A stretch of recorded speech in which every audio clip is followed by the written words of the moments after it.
Bonjour, bonjour. Bon, je fais la petite vidéo là pour montrer comment on va dire on analyse sur Sika Finance. Sika Finance, dans le site sikafinance.com. Il suffit d'aller sur le site sikafinance.com, vous allez voir toutes les informations qu'il faut avoir, il faut savoir. Okay. Et à partir des valeurs ici, si vous prenez une valeur, on va prendre peut-être les cas de Air Liquide comme ça.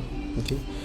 Voilà, donc comment paramètre le graphe et autres. Sika Finance n'est pas le seul site pour l'analyse. Ok, ceux qui font en général le trading, comme on dit, l'achat-vente, ils font beaucoup l'analyse technique. Ok, et l'analyse technique est reposée sur les graphes, les graphiques. Ok, donc si tu vas sur le graphique ici, c'est le graphique de Air Liquide jusqu'à Finance. Bon, là ce sont mes tracés qui sont là. Ok, donc quand vous allez venir sur le graphe est comme ça. Ok, il est comme ça. Donc ça sera bien de vous connecter. Si vous vous connectez, vous créez un compte. Là, vous pourrez enregistrer vos paramètres. Ok, vous pouvez enregistrer vos graphiques. Là, comme ça, quand vous enregistrez, le jour où vous revenez encore sur le même graphe et que vous allez revoir vos graphes. En fait, vous allez revoir vos graphiques, vos tracés et autres. Ok, donc ce que j'ai fait, non, je vais ouvrir Sika Finance sur un autre navigateur. Okay. Donc je vais ouvrir Sika Finance ici.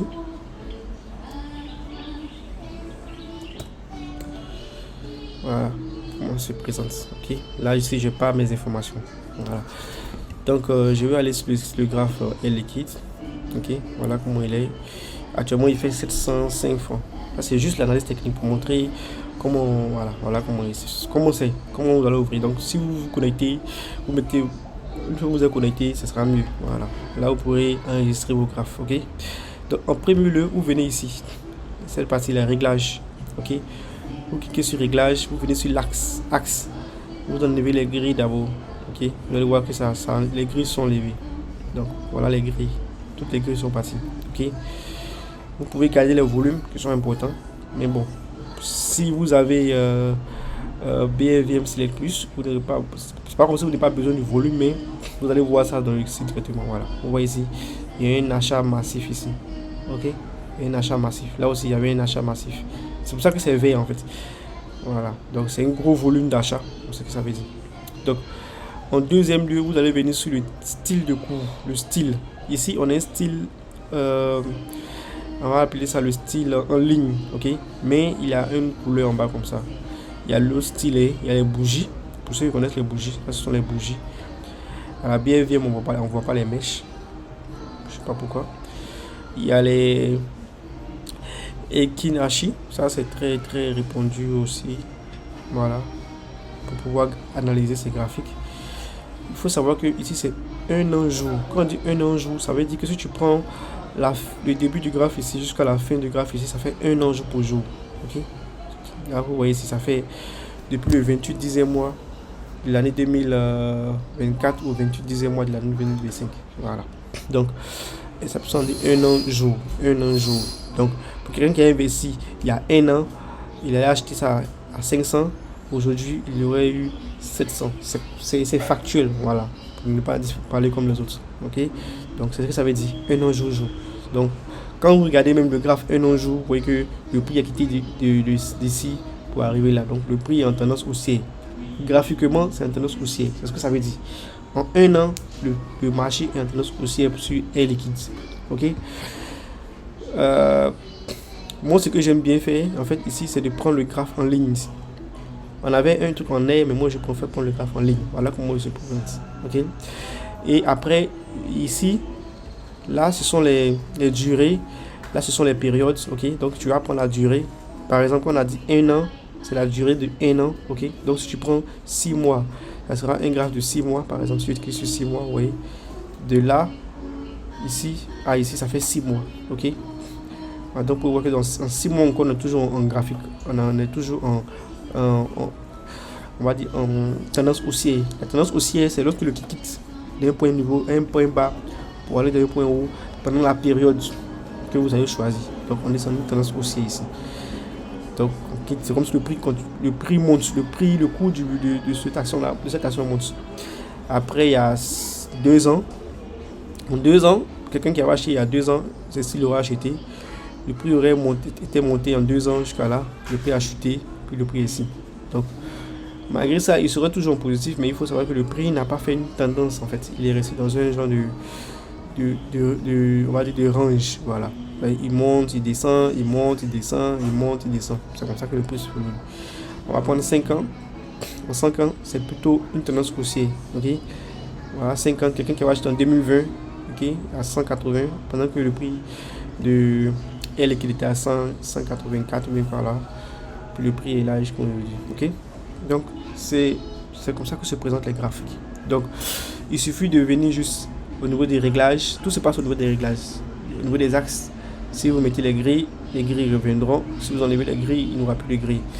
Ici, ce sont les styles, le fond et autres. Bon, là, je ne touche pas. Ok, donc voilà. Et maintenant, moi, mes paramètres que je fais en général, puisque j'ai déjà les volumes, en général, j'ai les volumes sur BFVMCLL+, donc je supprime mes volumes. Ok, et je vais mettre des indicateurs. Voici, c'est là qu'on trouve les indicateurs. Ok, donc il y a les indicateurs principaux, les indicateurs secondaires. Ok, les indicateurs principaux, vous pouvez mettre les moyennes mobiles. Ok, les moyennes mobiles, voilà, c'est une moyenne mobile de 20 périodes. La moyenne mobile, en fait, si vous voyez, c'est la moyenne des cours comme un 20 périodes sur 20 jours. Voilà, c'est une période de 20 jours. Donc on dit moyenne mobile de 20 périodes. Donc il y a les moyennes mobiles de 50 périodes. Vous pouvez changer pour mettre les paramètres de 50 périodes. Donc ça aussi, c'est une moyenne mobile. Ça suit le prix, c'est une moyenne de prix.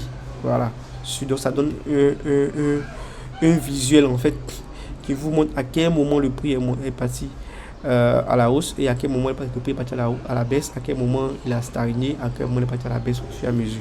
Là, c'est en 5 ans. Si on se met en 2 ans, vous allez voir.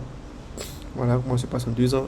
Si on se met en 1 an, on voit directement voilà ce que le prix a fait. Ok, donc il suit le prix en fait parce que c'est une moyenne du prix, c'est normal. Voilà. Et il faut savoir que lorsque le prix se développe au-dessus de la moyenne mobile, on dit qu'il est en tendance haussière. S'il se développe en dessous de la moyenne mobile, on dit qu'il est en tendance baissière. Voilà. Comme ici par exemple, il était en dessous, donc on va dire ça c'était une phase baissière. Donc si je veux prendre mon rectangle et je veux regarder les phases, on va dire de là à là, on était dans une phase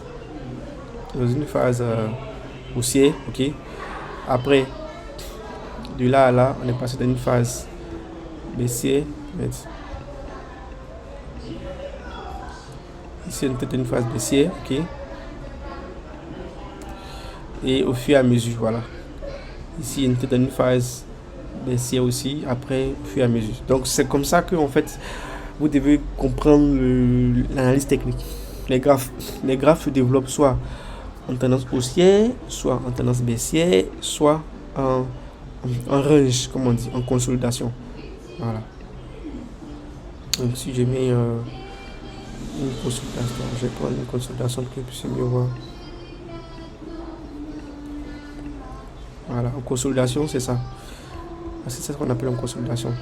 Vous pouvez voir la moyenne mobile, elle est comme une ligne horizontale, vous voyez ici.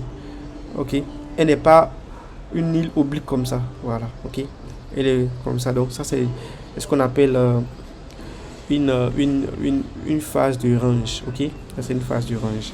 Donc l'idée c'est de savoir où nous sommes, où nous en sommes. Est-ce que nous sommes en phase haussière, est-ce que nous sommes en phase baissière, est-ce que nous sommes en phase de range. Ok, c'est aussi simple que ça. C'est simple mais c'est pas simple. Voilà, ok. Donc je vais revenir ici. Si nous sommes en phase haussière, ce que nous attendons c'est des hauts de plus en plus hauts et des bas de plus en plus bas. Ok, donc je vais passer des flèches. Vous voyez, ça c'est un bas ici. Ok, donc ça c'est un bas ici. Ça c'est un autre bas encore ici. Ça c'est un autre bas ici. Pourquoi on parle de bas? Parce que quand le prix dans sa progression, il monte, ok, il descend, il vient casser où il a, quand il est monté, il est venu s'arrêter là. Il est descendu. Après il est remonté, il est venu recasser encore.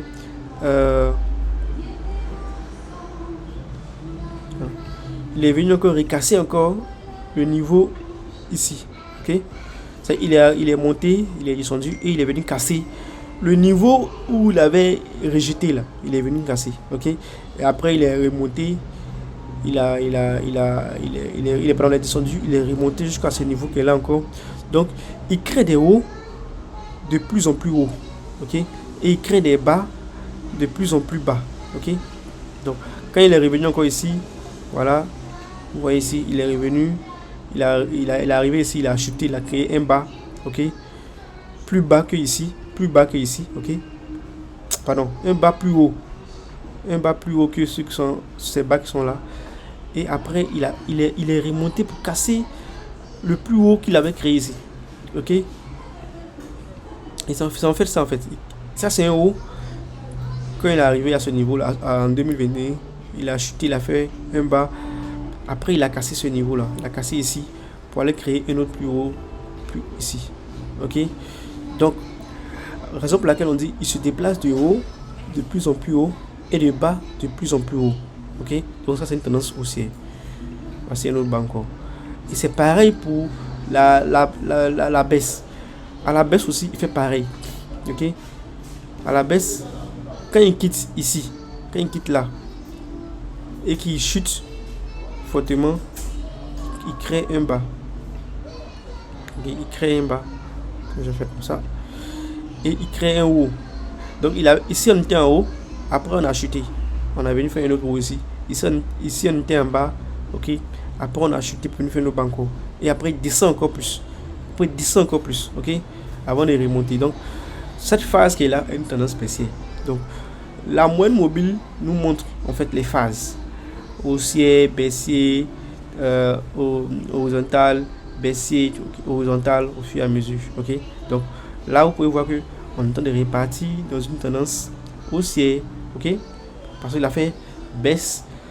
Puis il a fait là, il était réparti à la hausse. Donc c'est pour ça qu'on part dans un temps relativement bas, un temps relativement court. Ok, on va dire, on va même en prendre ici. Donc on voit que après sa phase latérale, ok, après sa phase horizontale, horizontale, où on voit que la moyenne mobile, on ne sait pas si elle est hausse ou elle est basse. Ici on voit clairement qu'elle est hausse. Ici, on voit clairement qu'elle est en train de passer dans une phase haussière. Donc, chez nous, on va considérer du niveau bas, ok, bien, à partir de la sortie de ce range-là, on va considérer que ici, c'est une phase, il est en train de créer une phase haussière, il est en train de bâtir à la hausse. Okay. Donc, nous, tout ce qu'on va chercher ici, là, ça sera des positions à la hausse. Tout ce qui va nous permettre de dire que bon, on continue la hausse, on achète. Tout ce qui va nous permettre de dire que bon, on achète, et on continue d'acheter. Ok. Donc si je viens par exemple là, ça c'est une phase, pardon. On a dit une phase de range, et là c'est une phase de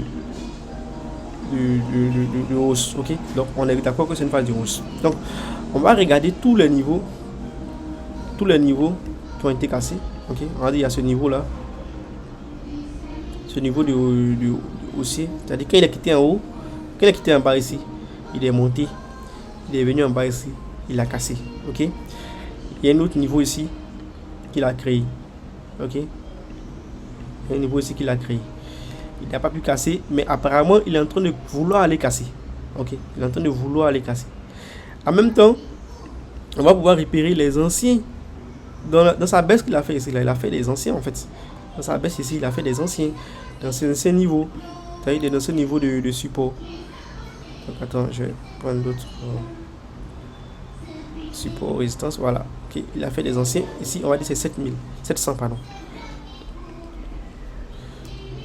Donc là, à 700, on voit très bien que le prix, il avait fait des anciens. Donc ça c'est supposé être une résistance. Ok, une résistance. Voici le dernier support.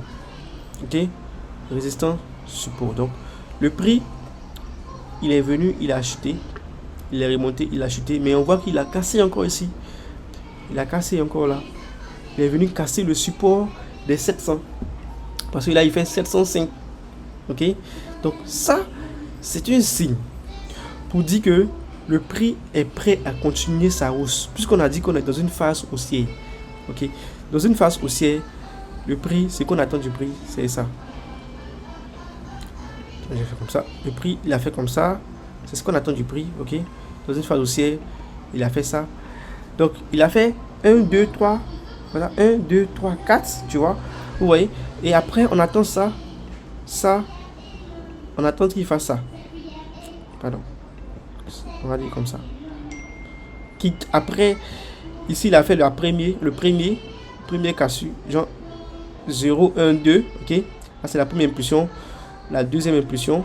Donc, on s'attend à une troisième impulsion. Ok. Donc, la troisième impulsion peut aller jusqu'au 6. Ou on va dire, bon, un minimum. S'il a cassé les 700, au moins il va dire, on va aller chercher les 800. Ok. Donc, il faut savoir que c'est comme ça que ça marche sur le marché. S'il casse les 700, il pourra aller chercher les 800. Pourquoi il va aller chercher les 800? Parce que si je reviens en truc, vous voyez que ici, c'est un niveau de résistance aussi. Le prix avait été ici avant de chuter. Donc, c'est un niveau assez important. Donc, voilà ça, le graphe qui nous est donné.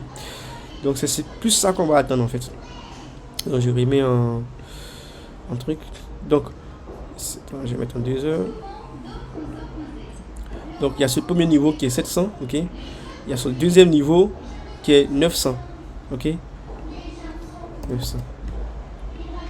Voilà. Donc, si le prix ayant cassé les 700, 100%, l'objectif c'est 800. L'autre objectif c'est 900.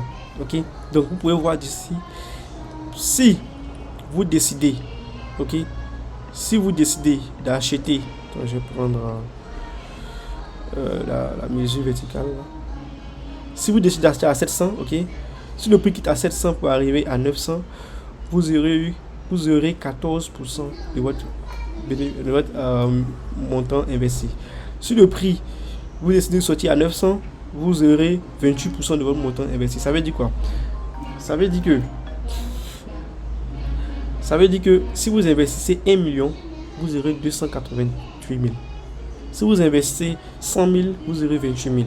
Si vous investissez, voilà, c'est ce que ça veut dire. Voilà, comme bénéficier. C'est-à-dire si vous revendez votre action, vous aurez votre montant investi plus le truc. Donc c'est ça qu'on appelle le trading. Le trading, en premier lieu, c'est pour que vous puissiez comprendre c'est quoi, où vous êtes dans le marché.